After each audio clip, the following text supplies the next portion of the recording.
So the Pulse property is about 15,249 square feet, or about 0.35 acres. It's zoned ACN/T/SP, which is one of our kind of planning things. So ACN stands for Neighborhood Activity Center. T stands for Traditional City Overlay, which is a design layer that we have in our zoning, which the traditional city is the city limits of Orlando at the end of World War II. Special design careers for that. The SP stands for special plan, and this particular site is in the SODO special plan. So there are also some design criteria in the SODO special plan that will help us and that we'll also have to look at along the way. So our proposed use is a memorial. Per code, a memorial is a public benefit use, or a PBU. We have a couple different classifications of those. This would qualify as a community public benefit use, or community PBU. Community PBU is required to get an approval from the municipal planning board through what we refer to as a conditional use permit. And that is a approval process that we use for unique projects that allow us, as a staff standpoint and from developers or from a memorial standpoint, the ability to do unique sites and create unique conditions to help make those sites successful, or to help blend those sites into a cohesive group of conditions. So the CUP has to get approved by the municipal planning board, and then goes for approval at city council. They approve it by approving the minutes of the municipal planning board, unless someone pulls it off the consent agenda. Building setbacks right now, our front building setback is actually can be 0. Our side setback is 0 or 3 feet. Maximum side setback is 25. Street side minimum is 0, and street side maximum is based on the block face. But one of the things I want to be able to point out is, as you look at the Pulse building, the northern boundary of the building is actually on the property line, and the east boundary, or the west boundary of the building is actually on the property line of the Esther property. But since we've combined that into the memorial, that's not an issue. But we do have kind of an issue on our side.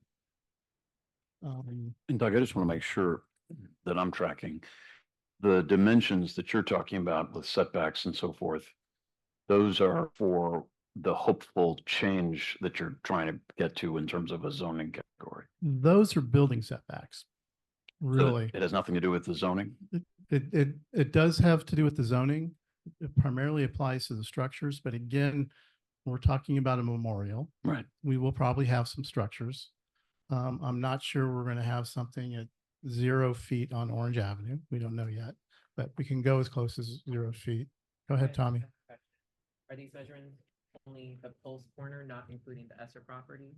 It's just the Pulse. Yeah, that's just, this one's just a Pulse. Because we have another set of numbers for that other one. Yeah, this is just for the Pulse. We have something called impervious surface ratio.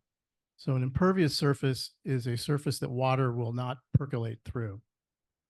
And then pervious is, of course, something that water will percolate through. So we're allowed on this particular site per code that 75% of the can be impervious, or paved. It means 25% of the site needs to be reserved for landscaping. We'll also need to consider stormwater somewhere along the way as well. And then from a height standpoint, per code, in the ACN, we're allowed 35 feet, but with the conditional use permit, we can go up to 75 feet. So maximum height here on this site is 75 feet. Right. And for the Esther property, the zoning changes at this line. The Esther property is zoned O2 TSP, and it comprises 0.63 acres. So with the 0.63 and the 0.35, you get just shy of an acre between the two. Again, this shares those two what we call overlays of the traditional city, which is the T, and the special plan, the SODO special plan, which is the SP. It's very similar. It's a little bit different zoning because it's called O2, and that's an office residential zoning. We can still do the same thing on it with the memorial. That's not an issue. It does go through the same process as the other piece of property. So it's going to be combined into one. So, whatever we put on both pieces of property would go through that conditional use permit. A little bit different building setbacks. Now these are for the strict O2, as were the ACN. The SODO special plan has a few little tweaks that change the setbacks a little bit, potentially in our favor. So we'll have to look at that as well. The maximum building height here is 75 feet. And of course, that's the same as the height limit with the CUP on the other piece of property. That's the zoning for the Esther property.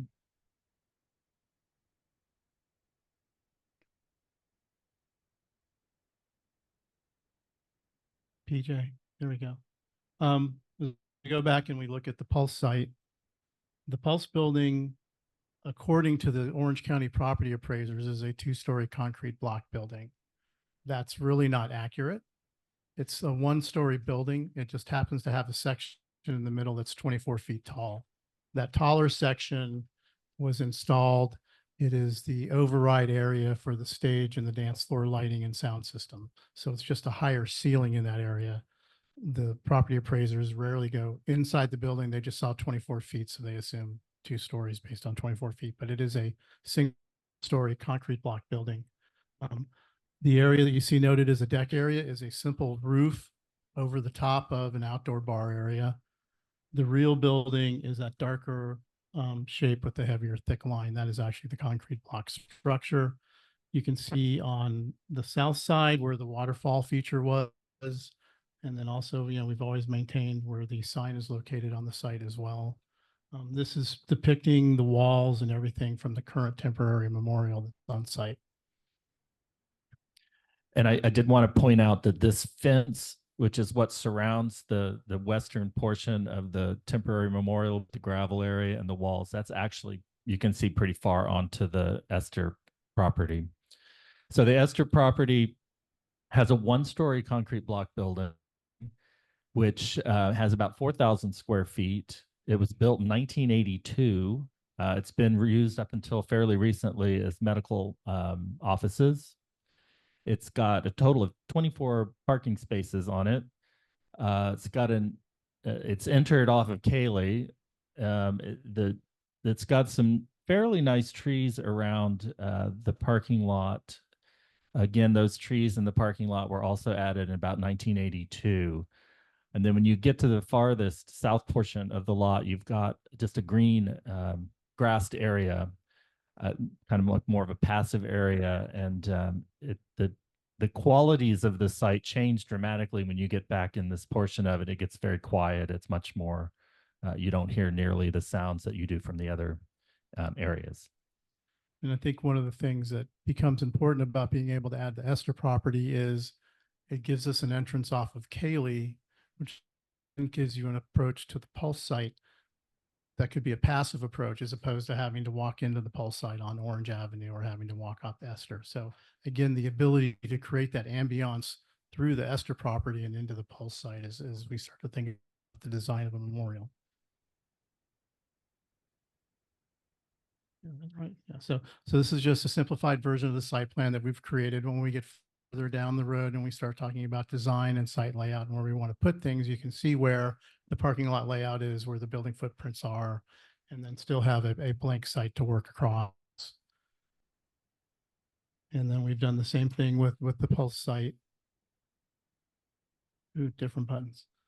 You can see created the building. We simplified this one a little bit. We took out the temporary memorial walls to give you a little better view of what's going on. And then again, for future, as we get into planning, here's a simplified version of the site plan. Gives us some basic line work and something to work with where we can know what the existing conditions are underneath, but know that we don't have to exactly pay attention to those conditions during the design.